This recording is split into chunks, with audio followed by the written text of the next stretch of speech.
Why did Jesus go to a wedding at Cana to do his first miracle? Nobody talks about this. Jesus performed his very first miracle, his first sign, the moment that changed everything. And it didn't happen in a temple. It didn't happen on a mountaintop. It didn't happen in front of thousands of important religious people waiting for something spectacular. It happened at a party, a wedding, in a small village called Cana, where people were laughing and dancing and eating and celebrating. And Jesus was right there, in the middle of it. But why? Why would the Son of God, the creator of the universe, show up to somebody's wedding as his opening act?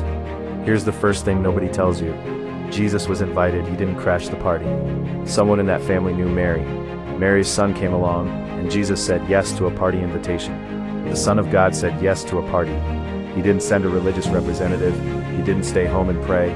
He showed up in person, sat at the table, joined the celebration, because Jesus never came to be above people, he came to be with them. But then the wine runs out, and Mary walks up to Jesus and says just 4 words, "They have no wine," and Jesus does something that nobody expected. He turns to 6 stone jars, jars used for religious washing, jars tied to dead religion and cold ritual, and he fills them with the best wine anyone at that party ever tasted. And here's what hit me. He chose a wedding to do it, because all through the Old Testament, God described his relationship with his people as a marriage. Isaiah called him the bridegroom. Revelation ends with the wedding supper of the Lamb.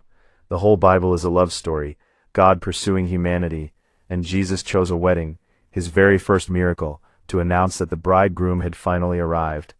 The master of the feast tasted the wine and couldn't believe it. He said, "Everybody serves the good wine first and the cheap stuff last, but you saved the best for now." That wasn't just a compliment, that was a prophecy. The world always gives you its best first and its worst last, but Jesus works backwards. He shows up in your emptiest moment.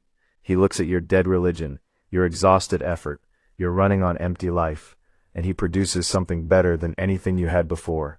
He saves his best wine for exactly the moment you think the party is over. So, if your life feels empty right now, if the joy is gone, if you feel like you're running out,